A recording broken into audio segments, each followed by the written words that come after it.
So hi everyone. இந்த வீடியோவில் general அவேர்னஸ்க்கான strategy timing strategy வந்து பார்க்க போகிறோம். ஸோ நம்ம இதுக்கு முன்னாடி வந்து இங்கிலீஷ்க்கு ரீசனிங்க்கு வந்து சொல்லியிருந்தோம். ஸோ இது வந்து ஜென்ரல் அவேர்னஸ்க்கான டைமிங் ஸ்ட்ராட்டஜி. லாஸ்ட் டைம் வந்து இது மாதிரி எக்ஸாம் டேட்டுமே வந்து அனௌன்ஸ் பண்ணிட்டாங்க. ஸோ செப்டம்பர் மாதம் இருக்க போகுது அப்படின்ட்டு. ஸோ இன்னும் வந்து ஒரு 25 நாள் கிட்ட நமக்கு இருக்குது. அந்த டைமில் நீங்கள் கரெக்டாக வந்து ப்ரிப்பரேஷன் பண்ணிக்கங்க. நான் முடிஞ்ச அளவுக்கு அடுத்தடுத்த வீடியோஸ் வந்து போட ட்ரை பண்ணுறேன். ஸோ ஜென்ரல் அவேர்னஸ் ஸ்ட்ராட்டஜி முன்னாடி பார்த்த மாதிரி தான். 50 கொஷின், 50 மார்க், 30 நிமிஷம்.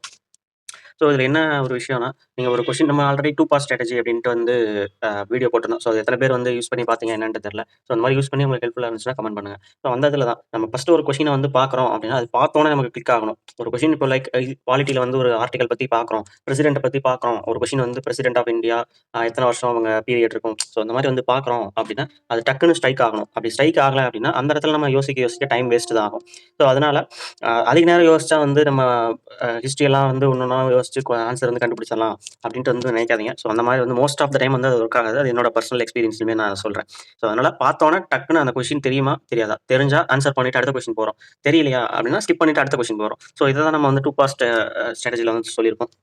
ஃபர்ஸ்ட்டு நம்ம 50 கொஸ்டினையும் ஃபர்ஸ்ட்டு பார்க்க போறோம். அதுல ஃபர்ஸ்ட் கொஸ்டின் தெரியுது, செகண்ட் கொஸ்டின் தெரியல அப்படின்னா ஸ்கிப் பண்ணிருங்க. ஃபர்ஸ்ட் கொஸ்டின் நல்லா தெரியுது அப்படின்னா டிக் பண்ணிட்டு செகண்ட் கொஸ்டின் போங்க. அடுத்து தேர்ட் கொஸ்டின். அடுத்து அப்படியே வந்து எல்லா 50 கொஸ்டினையும் முடிஞ்ச அளவுக்கு அம் ஒரு 12 டூ 15 நிமிஷத்துல வந்து நம்ம தெரிஞ்ச கொஸ்டின அட்டெண்ட் பண்ண போறோம். தெரியாத கொஸ்டின அப்படியே விட்டு போயிரும். ஈவன் உங்களுக்கு வந்து ஒரு 70, 80% கான்ஃபிடென்ட்டா இருக்கீங்க இதுதான் ஆன்சர் அப்படின்னா, அந்த மாதிரி கொஸ்டின மட்டும் கிளிக் பண்ணுங்க. அப்படி கொஸ்டின் வந்து உங்களுக்கு டவுட்டா இருக்கு அப்படின்னா, உடனே ஸ்கிப் பண்ணிட்டு அடுத்த கொஸ்டின் போயிருங்க. ஸோ இதுதான் வந்து இன்ஸ்டன்ட் ரீகால்ல நம்ம வந்து பண்ண போறோம். அடுத்து 50 கொஸ்டின் அந்த மாதிரி முடிச்சிட்டோம். அடுத்து செகண்ட் பாஸ்க்கு வரப்போறோம். அது வந்து எஜுகேட்டட் எலிமினேஷன். ஸோ நீங்க ஸ்கிப் ஆல்ரெடி டிக் பண்ண கொஸ்டின வந்து விட்டுருங்க. ஸ்கிப் பண்ணிட்டு போயிருப்பீங்க இல்லையா? மார்க் ஃபார் ரிவ்யூ குடுத்துட்டு போயிருப்பீங்க இல்லையா? அந்த மாதிரி கொஸ்டின் வந்து அ முடிஞ்ச அளவுக்கு 4ல 2 ஆப்ஷன வந்து எலிமினேட் பண்ண ட்ரை பண்ணுங்க. எலிமினேட் பண்ணிட்டு அதுக்கப்புறம் 2 ஆப்ஷன்ல ஒரு ஆப்ஷன் வந்து சூஸ் பண்ண ட்ரை பண்ணுங்க. ஸோ இது மாரி செகண்ட் பாஸ்ல வந்து இந்த மாரி வந்து நம்ம போலாம். அடுத்து அதிலயுமே வந்து நமக்கு ரொம்ப டைம் கன்சியூமிங்கா இருக்கு. ஸோ அதிலயுமே வந்து நம்ம ரொம்ப யோசிச்சுட்டு இருக்கக்கூடாது. ஒரு 30 செகண்ட் அந்த மாரி அதிகபட்சம் அந்த மாரி வந்து யோசிச்சுக்கலாம். ஸோ அதுக்கு மேல போச்சு அப்டின்னா, மறுபடியும் ஸ்கிப் பண்ணிட்டு அடுத்தடுத்த கொஸ்டின்ஸ்க்கு வந்து போங்க. மறுபடியும் உங்களுக்கு டைம் ஏதாவது ஒரு 5 நிமிஷமாவது மினிமம் கண்டிப்பா இருக்கும். ஸோ இருக்கிற மாரி தான் நீங்க வந்து இந்த மாரி பிளான் பண்ணிக்கணும். ஸோ அந்த டைம்ல நீங்க இன்னும் ஸ்கிப் பண்ண கொஸ்டின்ஸ் எல்லாம் முடிஞ்ச அளவுக்கு இன்னும் வேற ஏதாச்சும் நேரோ டவுன் பண்ண முடியுமா ஆப்ஷன? அப்டின்ற மாரியும் ட்ரை பண்ணுங்க. ஸோ உங்களுக்கு எதுவுமே தெர்ல. 4 ஆப்ஷன்ல என்ன எத பத்தி கேட்கறாங்கன்னே தெர்ல. இப்போ சயன்ஸ்ல வந்து பிசிக்ஸ், கெமிஸ்ட்ரிலாம் எங்க இருந்து கேட்பாங்கன்னே தெரியல. கரண்ட் அஃபேர்ஸ்மே சில இதெல்லாம் தெரியல. 4 ஆப்ஷன்ல எதுவுமே தெரியலன்னா, அத விட்டுருங்க. 4ல விட்டுருங்க. ஸோ அதுல 2 வந்து நேரோ டவுன் பண்ண முடியுது. 2ல தான் ஏதோ ஒண்ணு சூஸ் பண்ண முடியுது. சூஸ் பண்ற மாரி இருக்கு அப்டின்னா, அப்ப ஏதாவது ஒண்ணு சூஸ் பண்ணுங்க. ஸோ அது ஏதோ ஒண்ணு 2ல ஏதோ ஒண்ணு இருக்க சான்ஸ் இருக்கு. 4ல ஒண்ண சூஸ் பண்றத விட 2ல ஒண்ண சூஸ் பண்றது வந்து ப்ராபபிலிட்டி அதிகம். ஸோ அதனால நான் சொல்றேன். ஸோ அந்த மாரி நீங்க பிளான் பண்ணீங்க அப்டின்னா, அ கண்டிப்பா 50 கொஸ்டினையும் வந்து நீங்க டைம்க்குள்ள முடிக்கிறதுக்கு சான்ஸ் இருக்கு. ஸோ இதுல என்னன்னா, ஃபர்ஸ்ட் வந்து நம்ம எல்லா கொஸ்டினையும் ஒரு வாட்டி பார்த்துட்டு, தெரிஞ்ச கொஸ்டின் அட்டெண்ட் பண்ண போறோம். தெரியாத கொஸ்டின உடனே டக்குனு ஸ்கிப் பண்ண போறோம். ஒரு 5 செகண்ட் கொஸ்டின படிச்சுட்டு, இது நமக்கு தெரியுமா? தெரியாதான்னு அந்த ஒரு 5 செகண்ட்ல வந்து நமக்கு பிரெயின் வந்து டிசைட் பண்ணிரும். தெரிஞ்சதுனா நீங்க ஆன்ஸர டிக் பண்ணிட்டு அடுத்தது போறீங்க. தெரியலனா ஆன்ஸர் ஸ்கிப் பண்ணிட்டு கொஸ்டின ஸ்கிப் பண்ணிட்டு அடுத்த கொஸ்டின் போங்க. ஸோ மார்க் ஃபார் ரிவ்யூ குடுத்துட்டு போங்க. அடுத்து அதே மாரி செகண்ட் ரவுண்ட் வரும்போது, நம்ம மார்க் ஃபார் ரிவ்யூ குடுத்து ஸ்கிப் பண்ணது எல்லாமே வந்து பார்க்க போறோம். திரும்ப டைம் இருந்துச்சு அப்டின்னா, அத வந்து நம்ம மறுபடியும் பார்க்க போறோம். ஸோ சப்போஸ் நீங்க லெட்ஸ் சே 50 கொஸ்டின் இந்த மாரி முன்னாடியே முடிச்சிட்டீங்க அப்டின்னா, அப்ப வந்து எல்லாத்தையும் ஒன் டைம் வந்து ரீகால் பண்ணி பாருங்க. ஸோ நீங்க ஸ்கிப் பண்ண கொஸ்டினா இருக்கட்டும், அட்டெண்ட் பண்ண கொஸ்டினா இருக்கட்டும், எல்லாத்தையும் வந்து ரீகால் பண்ணி பாருங்க. அப்போ ஓவர் திங்க் பண்ணி இது சூஸ் பண்றது, அது சூஸ் பண்றது அந்த மாரிலாம் எதுவும் பண்ண வேணாம். உங்களுக்கு ஓரளவுக்கு தெரியுது, ஐடியா இருக்கு அப்டின்னா மட்டும் மாத்தி சூஸ் பண்ணுங்க. அதர்வைஸ் வந்து விட்டுருங்க. அப்புறம் வந்து நம்ம இது சூஸ் பண்ணிட்டோம், மறுபடியும் மாத்துனனால தப்பா போச்சு. ஸோ அப்டின்ற மாரிலாம் வந்து திங்க் பண்ற மாரி இருக்கும்.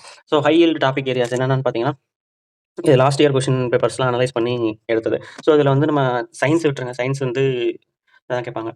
Current affairs, polity, history, geography, economy, strategy so இது எல்லாமே வந்து ஈக்குவல் ப்ரொபோர்ஷன்ல இருக்கணும். லாஸ்ட் இயர் நான் வந்து கரண்ட் அஃபேர்ஸ் வந்து நெறைய கேட்டிருந்தாங்க. கரண்ட் அஃபேர்ஸ், பாலிட்டி, ஹிஸ்ட்ரிலாம் யூசுவலி நெறைய வந்து கேட்கற ஏரியா. ஸோ இது நீங்க எல்லாமே வந்து இது கம்மியா கேட்பாங்க. இந்த டாபிக் வந்து 2 கொஸ்டின் தான் வரும். இந்த டாபிக் வந்து 10 கொஸ்டின் வரும் அப்டின்ட்டு இப்ப புது பேட்டர்ன் படி எதுவுமே நம்ம சொல்ல முடியாது.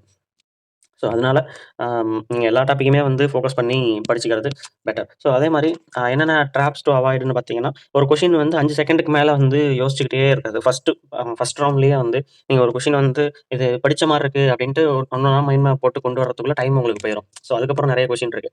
அதனால நீங்க கொஸ்டின படிச்சுட்டு 5 செகண்ட்ல உங்களுக்கு வந்து ஆன்சர் வந்து தெரியுது அப்டின்னா, அந்த கொஸ்டின்ல இருங்க. அப்டி இல்லன்னா ஸ்கிப் பண்ணிட்டு அடுத்த கொஸ்டின் போங்க. அப்புறம் செகண்ட் ரவுண்ட்ல அந்த கொஸ்டின பார்த்துக்கலாம். அதே மாரி நான் முன்னாடியே சொன்ன மாரி ஒரு கொஸ்டின்ல 4 ஆப்ஷனுமே தெர்ல அப்டின்னா, அந்த இடத்துல பிளைண்ட் கெஸ்ஸிங் வந்து ஒர்க் ஆகாது. ஒர்க் ஆகுது means low probability when compared to 2 option. 2 option eliminate பண்ணிட்டு 2ல ஏதோ ஒண்ணு சூஸ் பண்றதுன்னா, அது வந்து பரவால்ல. அது ப்ராபபிலிட்டி அதிகம். ஸோ அதே மாரி ஆ ந ரேண்டமா வந்து ஸ்கிப் பண்ணிட்டு போறது. ஒரு ஆர்டரா இல்லாம, இப்போ 2வது கொஸ்டின் பார்ப்போம். அடுத்து 5வது கொஸ்டின் மார்க் ஃபார் யூ குடுத்துருவோம். இல்ல அப்டின்ட்டு மறுபடியும் 30வது கொஸ்டின் என்ன ரெட்டா இருக்குது. 35வது கொஸ்டின் இருக்கு. இப்டி ரேண்டமா நீங்க ஸ்கிப் பண்ணி அட்டெண்ட் பண்ணிட்டு இருந்தீங்க அப்டின்னா, எது முடிச்சோம், எது முடிக்கல அப்டின்றது தெரியாது. இன்னொன்னு டைம் வந்து போயிட்டு இருக்கு. எத்தன முடிச்சோம் அப்டின்றதும் தெரியாது. ஸோ அந்த மாரி தப்புலாம் யாரும் மோஸ்ட்லி பண்ண மாட்டாங்க. பட் சில பேர் அந்த மாரி இருப்பாங்க. இந்த கொஸ்டின் எங்கேயோ இந்த மாரி ஒரு கொஸ்டின் அட்டெண்ட் பண்ணிட்டு இருப்போம்.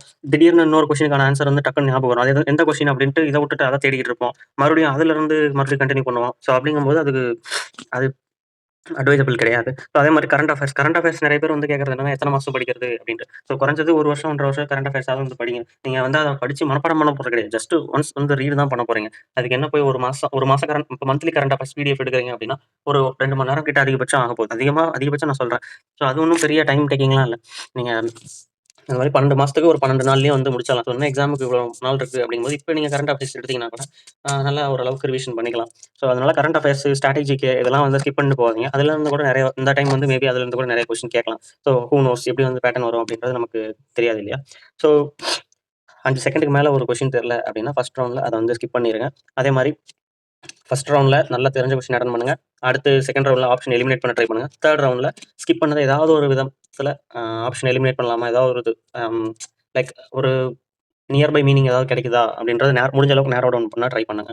ஸோ அதே மாரி 4 ஆப்ஷன்ல ஒரு ஆப்ஷன் பிளைண்ட் கெஸ் பண்றதுக்குள்ள 2 ஆப்ஷன் எலிமினேட் பண்ணிட்டு 2 ஆப்ஷன்ல ஒரு ஆப்ஷன வந்து பிளைண்ட் கெஸ் பண்றது வந்து பெட்டர்.